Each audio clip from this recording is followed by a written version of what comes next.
Good morning বন্ধুরা, সবাইকে welcome আমার নতুন একটা ব্লগে। তোমরা ব্লগটা প্লিজ সবাই দেখতে থাকো, সববার আশা করি খুব ভালো লাগবে। আজ হচ্ছে বছরের শেষ, মানে চৈত্র মাসের আজকে লাস্ট দিন, আর এ বাংলা বছরের শেষ দিন। তো চৈত্র সংক্রান্তির দিন আমাদের বাড়িতে লক্ষ্মী ঠাকুরকে অন্নপ্রসাদ দেওয়া হয়, আর সকালবেলা গঙ্গাকে দেওয়া হয় আম। তার জন্য আমি সকালবেলায় যে স্নান টান করে রেডি হয়ে চলে এসেছি তুলসী তলায়। তো খুব রোদ্দুর ছিল, আমি তাকাতে পারছিলাম না। আর এই যে প্রদীপ ধরিয়ে নিয়েছি ধূপকাঠি দিয়ে, তারপরে গঙ্গাকে প্রথমে আম দিয়ে নিলাম, আর হচ্ছে ফুল টুল দিয়ে ঠাকুরকে নম করে নিয়েছি। তো এবার দেখো আমি হচ্ছে শঙ্খ বাজাচ্ছি। তো শঙ্খটা প্রথমে বাজতে চাইছিল না, কারণ এই শঙ্খটা মাঝে মাঝে মনে হয় আমার কাছে বাজে, মাঝে মাঝে বাজে না। তো শঙ্খ বাজানোর পরে প্রদীপ ঘুরিয়ে নিলাম, তারপরে ঠাকুরকে নমস্কার করে নিয়েছিলাম। আর সকালবেলা আমি উঠেছিলাম বেশ ভোরে। বেশ ভোরে মানে আমি প্রত্যেকদিন তো ঘুমাই লেটে আমরা, যেহেতু ছেলে ঘুমাতে চায় না, আর উঠে পড়ি মানে দেরি করে। কিন্তু আজকে আমি মানে অনেক দেরি করে শুলেও তাড়াতাড়ি উঠে পড়েছিলাম। উঠে ছেলে তো ঘুমিয়েছিল, আমি ভাবছিলাম ঘুমানো অবস্থায় যত তাড়াতাড়ি ওকে মানে কাজে গোনো যায়। তারপরে দেখো বন্ধুরা, আমি গঙ্গাকে মানে গঙ্গা স্তব পাঠ করে নিচ্ছিলাম। শাশুড়ি দিল, বললো পড়তে, যাই হোক পড়লাম। তারপরে আর ওদিকে তোমাদের দাদাকে আমি ভাত আলু ভাজা করে খেতে দিয়েছি, ছেলেকে খিচুড়ি রেডি করেছি। ছেলেকে খাওয়াবো। ঘুম থেকে উঠলে ঘর মোছা, বারান্দা মোছা, স্নান করা, সব কাজ করে ফেলেছিলাম মোটামুটি। তো তারপরে এই যে আমি বইটা পড়ে নিচ্ছি, মানে বই মিন্স মানে গঙ্গা স্তবটা পাঠ করে নিলাম। তারপর আমি সবজি কেটে চলে গেছিলাম। সবজি আমি কীভাবে বলেছিলাম যে সবগুলো আগে রেডি করে নেব কেটে কুটে, তারপরে মানে রান্নাটা বসানো হবে, যাতে ছেলে ওঠার আগে আমি বটি টুটি বারান্দায় দেখতে না পাই। আর কাটাকুটি দেখলে তো একটু এক্সাইটেড হয়ে যাবে, বাচ্চা মানুষ, তার জন্য এগুলো করে নিচ্ছিলাম। আমি ওদিকে ডালটা সিটি দেবো বলে ডালটাকে বসিয়ে দিয়েছিলাম এই যে প্রেশার কুকারে, মানে জল। এদিকে দেখো বন্ধুরা, আমার সবজি কাটা সব কমপ্লিট। আমি কেটেছিলাম হচ্ছে যে 5 রকমের ভাজা, তারপরে আলু পটল। 5 রকমের ভাজার মধ্যে ছিল আলু ভাজা, বেগুন ভাজা, কুমড়ো ভাজা, আর হচ্ছে শাক ভাজা, ওইদিকে উচ্ছে, আম, আর হচ্ছে এই যে ওখানে নিরামিষ তরকারি ছিল, ওখানে শাক ভাজা, আদা, টমেটো, এগুলো সব আমি করেছি। তো আমার শাশুড়ি রান্না করেছিল, আমার ছেলে উঠে পড়েছিল বলে। পুরো রান্নাটাও শাশুড়ি করেনি, মানে হাফের বেশি শাশুড়ি রান্না করেছিল। তো তারপরে হচ্ছে আমি ছেলেকে রেডি করাতে চলে গেছিলাম। এদিকে দেখো বন্ধুরা, আমি রান্না করতে বসে একটু ভিডিও করে নিচ্ছিলাম। তো আমি রান্না করছিলাম হচ্ছে নিরামিষ তরকারিটা। আর নিরামিষ তরকারি করার আগে আমার শাশুড়ি করেছে উচ্ছের ডাল, মানে উচ্ছের ডাল, তারপর হচ্ছে আম দিয়ে ডাল, এগুলো আমার শাশুড়ি রান্না করেছে। দেখো কড়াইটা কাত হয়ে যাচ্ছিলো। আর নিরামিষ তরকারিটা এত অসাধারণ, এত অপূর্ব হয়েছে না, বলে না মানুষ এমনি দিন নিরামিষ করলে যত না ভালো হয়, মানে ভগবানের প্রসাদ হিসেবে বানালে মনে হয় তার 3 গুণ বেশি সুন্দর হয়, ততটাই আজকে সুন্দর হয়েছিল। আমি নিজের প্রশংসা করছি না, আমি রান্না করেছি বলে, কিন্তু বন্ধুরা সত্যি খুব সুন্দর হয়েছিল, পুরো ভগবানের প্রসাদ মনে হচ্ছে, মানে ভগবানেরই প্রসাদ। মানে অন্যদিন নিরামিষ রান্না করলে এরকম ভগবানের প্রসাদের মতো হয় না, এত টেস্ট। ওদিকে আমি ছেলেকে স্নান করিয়েছি, খাইয়েছি, এগুলো তো আর ভিডিওতে তোলা হয়নি, কারণ তোমরা তো জানোই বন্ধুরা, আমি নিজের হাতে ক্যামেরা ধরেই পুরোটা ভিডিও করি, আমার কোনো স্ট্যান্ড। আর তোমাদের দাদা তো চলে গেছে কাজে। তো ছেলেকে স্নান ধান করিয়েছি, খাইয়েছি, দাইছি, এগুলো আর তুলতে পারিনি। তারপর আমি আবার গায়ে জল ঢেলেছি, জল ঢেলে এসে এই নিরামিষটা আমি নিরামিষটা রান্না করছিলাম। আর তো ওদিকে ছেলেকে রেডি করিয়েছি, মাকে মানে আমার শাশুড়িকে বললাম ওকে একটু দেখো, ওকে দেখছিল। আর এই ফাঁকে তোমার শাশুড়ি ওই রান্নাগুলো করে ফেলেছিল, আর পটল আলুর তরকারিও করেছিল শাশুড়ি। এই সবজিটার মধ্যে মানে 5 রকম, মানে অনেক রকমের সবজি টবজি দিয়ে রান্না করা। ঠাকুরকে দেওয়া হয় হচ্ছে মেন আমাদের তো, আমরা আম খাই না যতদিন না আমরা গঙ্গাকে আম দিই। তো আমরা গঙ্গাকে আম দিয়েছিলাম আজকে প্রথম।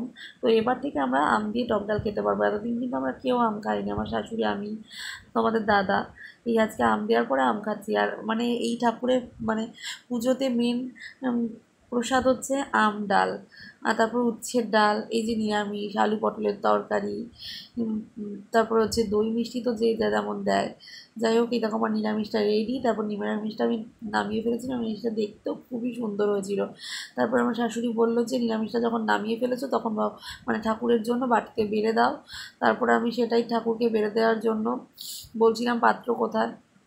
তো তারপরে আমি ঠাকুরের পাত্রটা চাইছিলাম, তারপর দিল আমার শাশুড়ি দেওয়ার পরে আমি দেখো বন্ধুরা ওই পাত্র থেকে নিয়ে তারপরে বাটিতে দিয়ে দিচ্ছিলাম।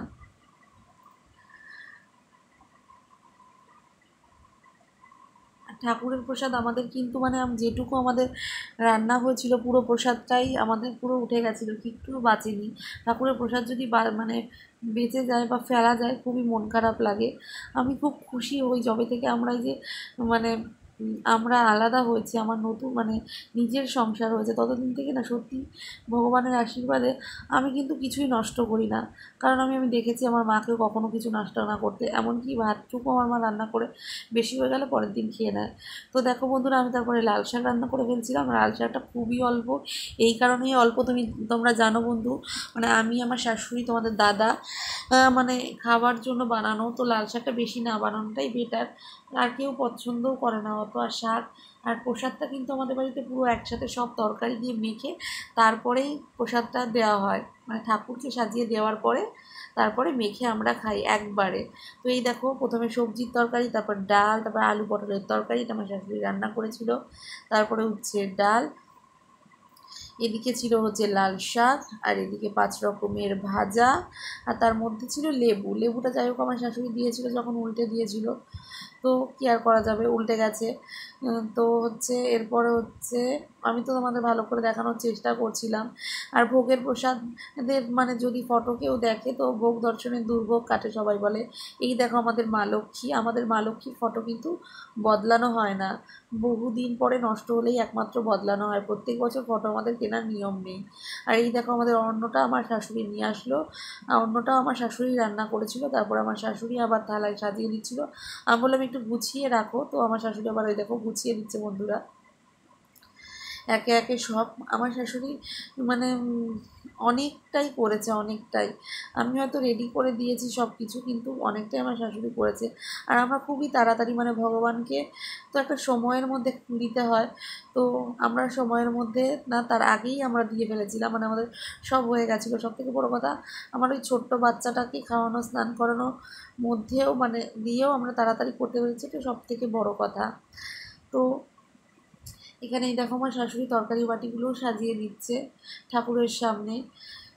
আর ভোগের প্রসাদ, সত্যি কথা মানে আমরা মাঝে মাঝে গোবিন্দ মূর্তি থেকে প্রসাদ এনে খাই, আজকে আমাদের মা লক্ষ্মীর প্রসাদটাও পুরো সেমই খেতে হয়েছিল। এই দেখো তোমাদের আবার মা লক্ষ্মীকে দেখিয়ে দিই, মনে হচ্ছিলো মা লক্ষ্মী সত্যিই জাগ্রত। এরকম পুজো টুজো হলে না মানে মনে হয় ঠাকুর সত্যি আছে, এরকম একটা ফিল হয়।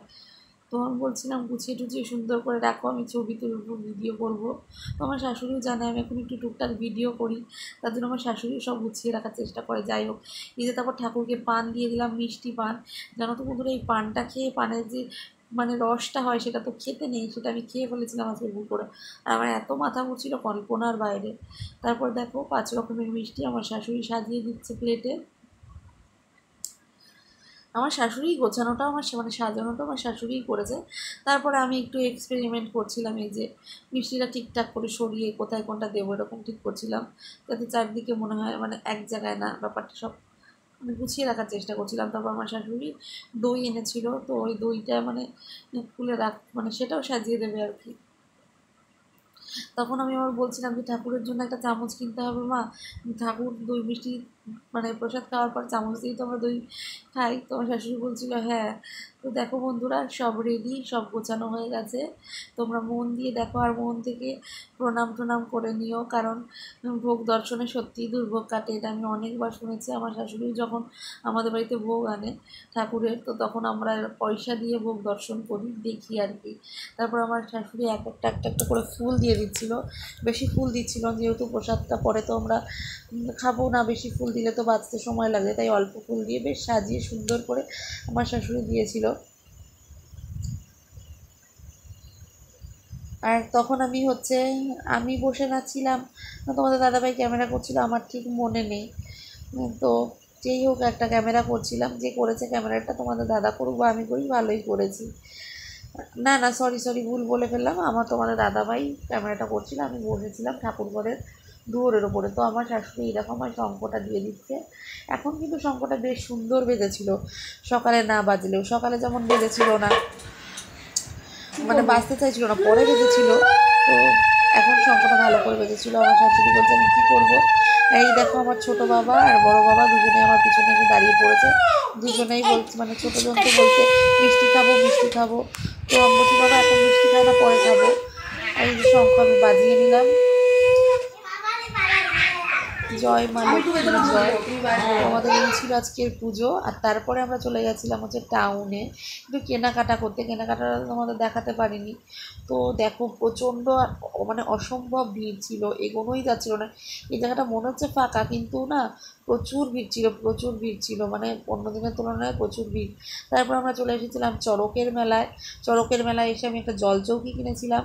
আমাদের শিব ঠাকুর যে থাকে, যে চৌকিটার পরে জলচৌকিটার পরে, সেই চৌকিটা না ভেঙে গেছে বন্ধুরা। তাই শাশুড়ি অনেকদিন ধরে বলছে জলচৌকিটা বদলানো দরকার। তো এখান থেকে আমি জলচৌকিটা কিনে নিয়েছিলাম। আর জলচৌকিটা খুবই অল্প দাম ছিল, মাত্র 50টা টাকা। আর দেখো বন্ধুরা, কালকে থেকে তো বাসন্তী পুজো, তোমাদের সবাইকে আমি বাসন্তী ঠাকুরের দর্শন করিয়ে দিলাম। জয় মা বাসন্তী। তারপরে দেখো আমরা চলে গেছিলাম খেলনার দোকানে, কারণ আমার সাথে তো আমার বাবা রয়েছে, যে সারাক্ষণ খেলনা পাগল, মানে ছোটোবেলায় বাচ্চারা যা থাকে। তো একটা গাড়ি নিচ্ছে, একটা গাড়ি রাখছে, একটা গাড়ি নিচ্ছে, একটা গাড়ি নিচ্ছে। আমরা বলেছি যে কোনো একটা গাড়ি নিতে হবে, তাই অজস্র গাড়ি তো নিচ্ছে না। ও কিন্তু বুঝে গেছে। ও 2 বছর 1 মাস, এখন আমার ছেলে 2 বছর হতে বাকি, কিন্তু আমার বাবা সত্যি বলছি বন্ধুরা, ও সম্পূর্ণটাই বোঝে। মানে যা বলা হয় তাই করে। দেখো এখন একটা খেলনা নেবে, খেলনাটা নিয়ে আমি বলছি কোনটা নেবে বাবা। তো ও না অনেক খেলনা দেখলে মানে বুঝতে পারে না কোনটা নেবে।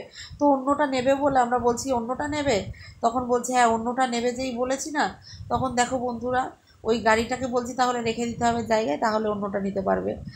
তো ও না ঠিক দেখো বন্ধুরা, যেখান থেকে ও গাড়িটা তুলেছিল ঠিক সেখানেই গুছিয়ে রাখার চেষ্টা করলো। এইটুকু বাচ্চার যে এত বুদ্ধি না, সত্যি আমরা প্রত্যেক দিন দেখি আর প্রত্যেকটা সেকেন্ডে অবাক হয়ে যাই। এত অসম্ভব মানে কাজ করে, যেটা বড়রা ভুল করে সেই ভুলটা কিন্তু আমার ছেলে করে না। এই দেখো তারপরে গাড়িটা নিয়ে নিলাম। এই গাড়িটা তো ওর থেকেও মনে হচ্ছে বেশি ওজন, কিন্তু এই গাড়িটা ওর পছন্দ হয়েছিল, তো এই গাড়িটা আমরা নিয়ে নিয়েছিলাম। আর ও একদম মেলায় থাকতে চাইছিল না, প্রচণ্ড গরম ছিল আর অজস্র লোকের ভিড় ছিল আমাদের এখানে। মানে মেলা হোক, অনুষ্ঠান হোক, যাই হোক, আমাদের মাঠে এত লোক হয়, এত লোক হয় যে মানে লোকে ধরে না। তো আমরা, ও খুব কান্না করছিল। আর আজকে নিরামিষ ছিল বলে আমরা বেশি কিছু খাইও নি, শুধু একটু ঘুগনি খেয়েছিলাম। তবু 15 টাকার প্লেটের ঘুগনির মধ্যে মনে হয় 5 টাকার ঘুগনি ছিল। তারপরে এই গাড়িটা কিনে, বাদাম ভাজা কিনে আর ওই টুলটা কিনে আমরা চলে আসছিলাম। ছেলে তো খুব কাঁদছিল মেলায় আরও ঘুরবে বলে চারিদিকে খেলনা দেখে। তো আজকের ভিডিওটাই